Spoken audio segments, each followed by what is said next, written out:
Good afternoon. তো south Calcutta polytechnic কলেজের আমাদের তৃতীয় বর্ষের ইলেকট্রনিক্স অ্যান্ড টেলিকমিউনিকেশান ডিপার্টমেন্টের স্টুডেন্টরা এই বছর তারা যে ফাইনাল ইয়ার প্রজেক্টটা করেছিল সেটা আজকে সাকসেসফুলি তারা রান করবে। তো এই ফাইনাল ইয়ার প্রজেক্টটা কী ছিল? ফাইনাল ইয়ার প্রজেক্টটা ছিল স্মার্ট টোল ট্যাক্স।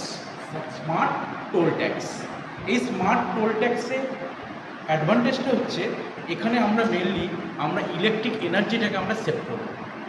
তো ইলেকট্রিক এনার্জিটাকে কীভাবে সেভ করবো এবং তা সত্ত্বেও আমাদের লাইট কী করে জ্বলে থাকবে, তো সেইটা নিয়েই কিন্তু আজকে রয়েছে স্মার্ট টোল ট্যাক্স। ওকে, তো এখানে অনেকেই হচ্ছে এই প্রজেক্টে অনেকেই জড়িয়ে আছে। আমাদের টোটাল থার্ড ইয়ারের স্টুডেন্টরা এই প্রজেক্টটা করেছে, কিন্তু স্পেসিফিক কয়েকজন ছেলে যারা এই প্রজেক্টটাকে রান করেছে। তো তার মধ্যে সুরজিৎ, অনুষ্কা, সুদীপ, সুমন, সুশোভন, ভাবি, আরও অনেকে আছে যারা আজকে এই মুহূর্তে প্রেজেন্ট নেই, কারণ তারা কাজের জন্য ব্যস্ত হচ্ছে।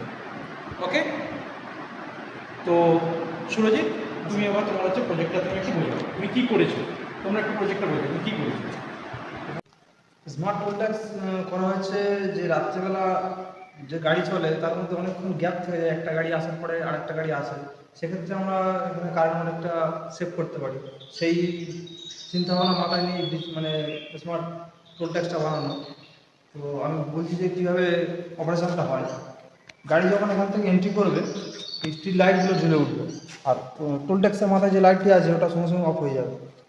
আমি দেখাচ্ছি, এবং গাড়িটা এখান থেকে যখন ক্রস করবে টোল ট্যাক্সের গেটটা খুলে যাবে, আর এই এরিয়াটা যদি টপকে যায় তখন অটোমেটিক লাইটটা বন্ধ হয়ে যাবে, স্ট্রিট লাইটগুলো।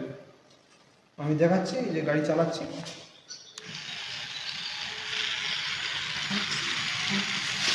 দেখুন সুন্দর হচ্ছে সব, ওই লাইটটা মেন লাইটটা অফ হয়ে গেছে। আবার দেখুন যখন গাড়িটা কিন্তু পাস করলো তখন আবার কিন্তু এই লাইটগুলো অফ হয়ে গেল, আবার এই লাইটটা কিন্তু জ্বলে উঠলো। এখানে কি হচ্ছে, কিছুটা হলে আমরা ইলেকট্রিক এনার্জিটা কিন্তু আমরা সেভ করছি। প্রজেক্ট আছে, তো এইভাবে প্রতি বছরই আমাদের স্টুডেন্টরা কিছু না কিছু স্মার্ট প্রজেক্ট করে।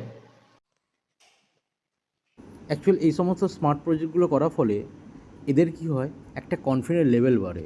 কারণ এরা সবাই থিওরি পড়ে কিন্তু প্র্যাকটিক্যাল সেরকম করে না, কিন্তু এই প্রজেক্টগুলো করলে কি হয়, এদের প্র্যাকটিক্যাল নলেজটা বাড়ে এবং এদের যে একটা সার্কিট তৈরি করতে গেলে একটা যে ভয় থাকে সেই ভীতিটা কিন্তু কেটে যায় এবং কনফিডেন্ট লেভেলটা কিন্তু এখানে বিল্ড আপ হয়। তো এইভাবে কিন্তু সবাইকে মোটামুটি ফাইনাল ইয়ার প্রজেক্ট করতে হয় এবং করলে কিন্তু নিজেদেরই কিন্তু অনেকটা উন্নতি হয়। যাই হোক, এই প্রজেক্টটা কেমন লাগলো অবশ্যই আপনারা কমেন্ট করে জানাবেন।